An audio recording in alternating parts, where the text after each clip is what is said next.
Well, the new year will bring a new requirement for Californians when Senate Bill 1383 takes effect.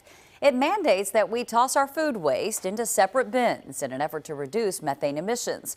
Earlier today, I spoke with Rachel Wagner. She leads the state's Department of Resources Recycling and Recovery, or Cal Recycle, and she explains this is the largest recycling program in the country.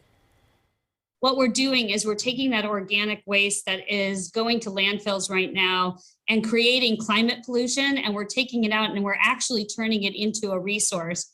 When we compost our banana peels, our leftover onions, our chicken bones, that compost breaks down and it goes back to our fields where we're growing more food. And it not only removes the waste from the system, but it sequesters carbon, meaning it pulls climate pollution out of the air at the same time as feeding our future food. How will this work? And is the infrastructure there for this goal to be accomplished? So we are building the infrastructure as we speak across the state of California. Every community and region of the state of California is right now looking at their capacity plans for the future and saying, what is the infrastructure that we need? And the state of California is working with local jurisdictions on building out that infrastructure. Governor Newsom and the legislature passed $270 million worth of appropriations for us to help local jurisdictions, communities, and nonprofits implement this legislation. For cities that don't already have a mandatory food recycling program, does this now mandate that all cities have a program like that?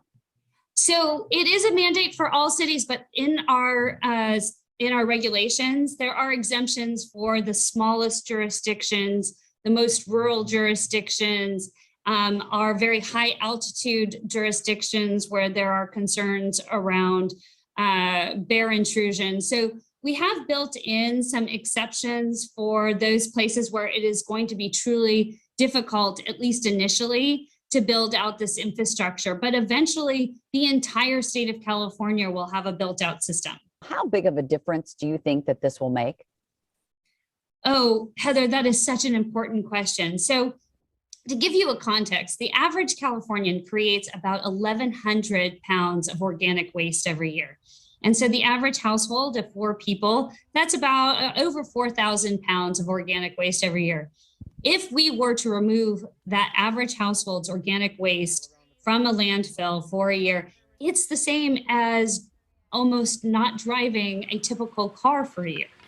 We can take over 1 million cars off of the road, equivalent in climate emissions, by simply changing the way we deal with our organic waste. Just take a second and think about throwing it into the composting bin instead of your trash. I really do believe that every Californian wants to make our state and our planet healthier, and this is such an easy way to contribute to that goal.